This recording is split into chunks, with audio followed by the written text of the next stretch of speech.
Hello, I'm Daniel Westfall on the channel Pray With Me.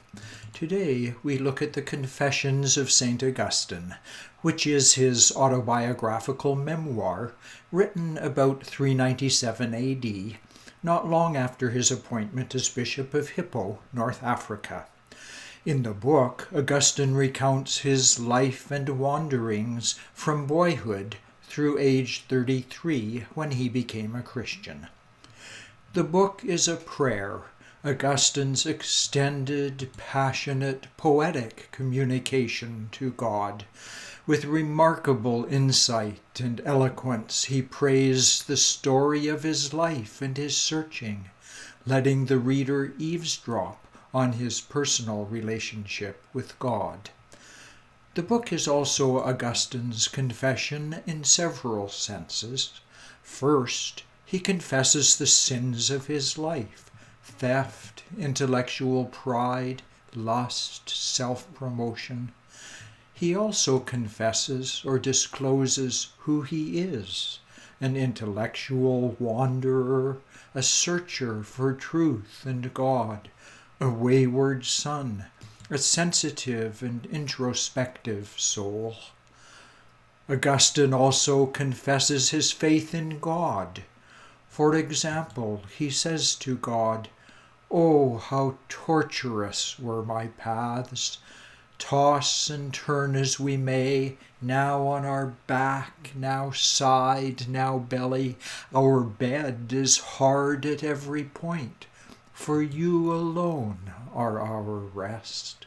But lo, here you are. You rescue us from our wretched meanderings and establish us on your way. You say to us, 'Run, I will carry you, I will lead you, and I will bring you home.'" I own 2 copies of the Confessions. The first is Edward Pusey's 1838 translation, reprinted in 1909 in a Harvard Classics edition.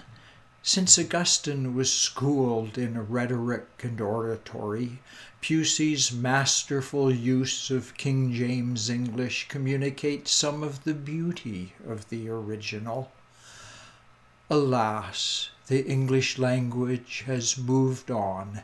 King James and Shakespeare sound archaic to modern ears. So I recently acquired one of the best modern translations, Maria Bolding's 1997 version. Here are some of my favorite quotes and stories from the Confessions. Augustine's most famous quote is from the first paragraph, where he prays, "You have made us for yourself, Lord, and our heart is restless until it finds its rest in you."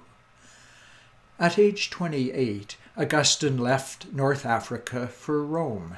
His mother Monica pleaded with him to stay and prayed to God that he would not go. But Augustine deceived her, departing stealthily at night, leaving her, as he says, mad with grief, filling God's ears with complaints and groans. Augustine sees God's goodness in this unhappy parting. God denied Monica's request in order to answer her prayer. It was in Rome and Milan that Augustine came to faith. Augustine tells a striking story of his associate Alypius, whose friends dragged him unwillingly to the Colosseum in Rome. Alypius said to them, "You may drag my body to that place, but you cannot direct my mind and my eyes to the show. I will be present there and yet absent." Alypius covered his eyes and disciplined his mind. But at a critical moment in the fight, there was a huge roar from the crowd. Overwhelmed with curiosity, Alypius looked up and saw the blood and the brutality in the fallen gladiator. That one look began a deep addiction to the blood sports. that lasted until God delivered him. Violent and addictive shows are not the brainchild of our modern civilization. The only improvement we have made is delivering it right into our homes. Of the people who read his confessions, Augustine says, "What then have I to do with men that they should hear my confessions? A race curious to know the lives of others, slothful to amend their own." He's still right today. We are curious about the lives of celebrities, but slow to correct our own faults. That's the Confessions of Augustine. Not an easy read, but well worth the time and effort. Let's pray with Augustine. O God, the house of my soul is too small for you to enter. Make it more spacious by your coming.